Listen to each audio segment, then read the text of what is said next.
We're going to slide the shaft into the gearbox, and each of these gears then go on just how we assemble it outside the gearbox.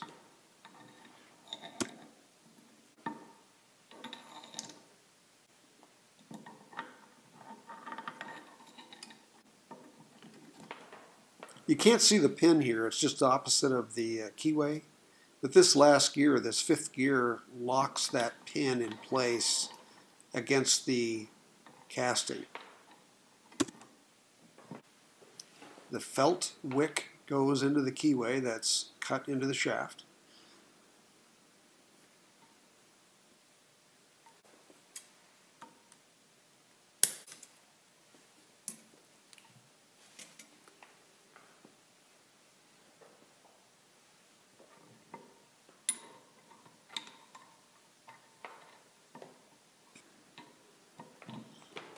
Now, as this shaft goes in place, you're constantly trying to slide the keyway in correctly on the cone side of the shaft, and then you're also trying to assemble the compound gears at the same time. So it's kind of a frustrating act. You got to be careful with it, go slow, be patient, and you can get it all to work together.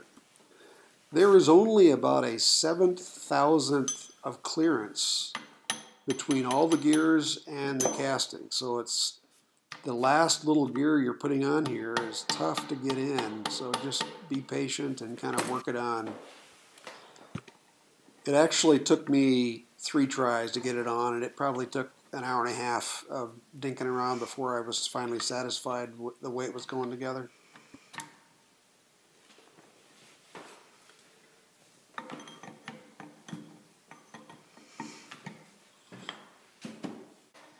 Finally, success. The compound gears are meshing together properly, and everything's nice and tight, and you can slide that taper pin. Again, I waited for a little while before I rammed it home because you never know, you might have to take it out again yet.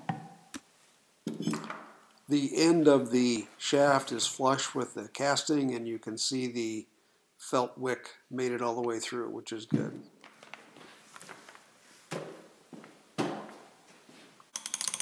Here we're just turning the main drive shaft with a wrench, and you can see everything is meshing together well, and it's turning well. It's nice and tight, but not too tight. It all looks pretty good. Now I must confess, it took me a couple tries, and one time I screwed up the felt wick, and although I didn't notice it at the time, the camera caught the bad thing, and here it is. The other time was when I was messing around with these gears so long, I wore off with my hands the marking I had on where the keyway was. So I got frustrated and I had to take it all apart again. Then I had to remark where the keyway was. And then finally, the third time, I realized that, oh my gosh, this thrust bearing has to go in first. So I got to do it yet a third time. The next step is to put together the tumbler shaft and the tumblers. These tumblers are made up of a shaft, needle bearing, and an idler gear. There is also a plunger mechanism which places a pin in the appropriate holes in the casting when you're setting these gears in place. But although you can, I did not take those apart. There's a taper pin that you can see here in these photographs, but again, I did not remove them and did not mess with that. They seem to be working fine. Here is a photograph of the needle bearing, and I've already greased it up, ready to go. Needle bearings were just pressed into the gear, and then I also used a appropriate size socket to center that bearing inside the gear. I pressed on the shaft for the idler gear, and then we're done. Make sure you bake both a left and a right tumbler. The tumbler shaft has two keyways all the way through the shaft. And then that is mated to two keys that are machined into the inside of the tumbler drive gear. So it slides back and forth, so you're able to change gears in the gearbox.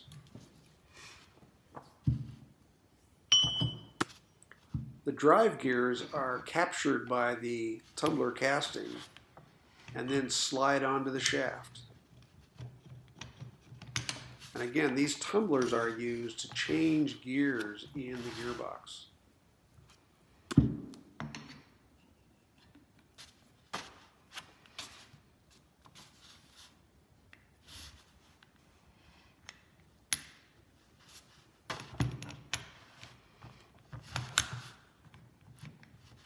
Both tumblers should be able to slide back and forth easily on the shaft and then move independently for changing gears.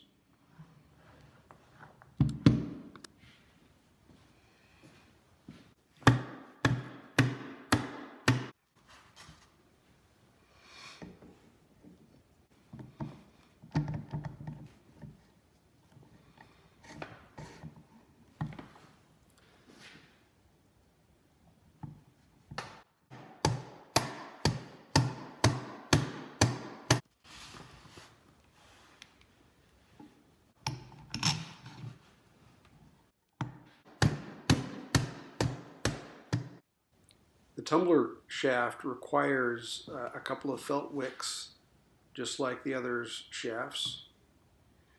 Don't forget to do that. Oil everything up and then drive it home. Here I went a little too far. Once you get it in place, there is a spring pin then that is driven into the casting that holds this tumbler shaft in place. The guide bar is next. It has grooves so that the tumblers are precisely located for each of the gear positions.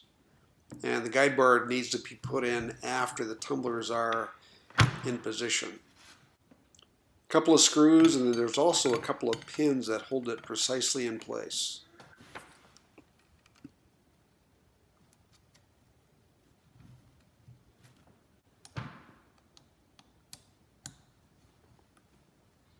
The last thing to be installed then is the lead screw. The lead screw has a large shoulder on it, then comes the thrust bearing, and then finally the lead screw gear with the locking nut. The lead screw gear is pressed on, and it's pressed on with a key, so it's locked to the lead screw. Then I actually use the tailstock nut because it's the same size to press this on, and then I took that off and then replaced it with the lead screw locking nut. And I preloaded these bearings and just torqued it down until I had about a thousandths play. It worked pretty good. Everything moves freely, but it's still pretty tight, which I think is just about right. Before we put this gearbox back on the lathe, I just wanted to talk about how it works internally. Power comes in through the main drive shaft, and then through these compound gear cluster here, it results in 5 separate speeds. Now each speed is half as fast as the previous, so A is twice as fast as B, B twice as fast as C, etc. Now I don't mean that the gear is moving that fast, but the number of teeth flying by are half as many. So you get 5 separate speeds here. That's why when you look at your gear plate on the front, you'll see that each of these are doubled. So 8, 16, 32, 10, 20, 40, 80, 160. And the feed rates get cut in half on each of these 5 levels. All that math works out because each of these 5 settings, A through E, are half as fast as you proceed through. Now, power gets transferred from this gear cluster to the tumbler shaft via the left tumbler. It's shown right here because we're looking at everything from the back side. And here I'm cycling through. So I went A, B, C, D, it's on, and finally it's on E, which is the slowest speed. So the power gets transferred from that cluster through the tumbler to the tumbler shaft. And then from the tumbler shaft on the right-hand side, it gets transferred back to various speeds on the cone shaft. And then the cone shaft transfers this power to the lead screw. So the lead screw gear is 24 teeth, and so is this gear right here on the cone shaft. So the 24 and 24, the cone shaft is always moving exactly the same speed as a lead screw. Yeah, this thing is complex, but it's really very simple. Okay, we're going to put this gearbox onto the lathe now. And I've just set it up on my chain hoist, and I kind of tied some ropes on here so I could get it balanced about the same position it's going to go onto the lathe. So I pull it up here and get it lined up so I could put the 3 cap screws in. Then I also attached the lead screw bracket loosely so I could give the lead screw some support. You don't want to torque those bearings if you can help it. The lead screw bracket will have to come out again anyway when we put the apron on. Here I'm just kind of jostling it into place so I could get these 3 cap screws in.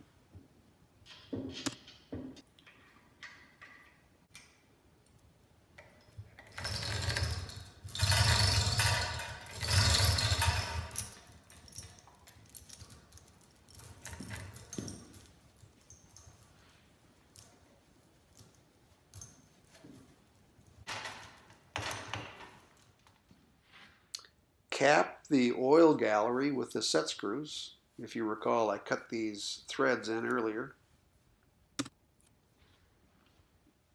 Then fill the oil gallery full of oil so we can get those bearings lubricated.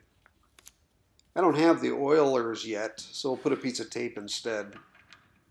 The last thing to go in is this adjustment bushing and the lock bolt. This adjustment is used to get the lead screw and the gearbox lined up perfectly when you put on the apron.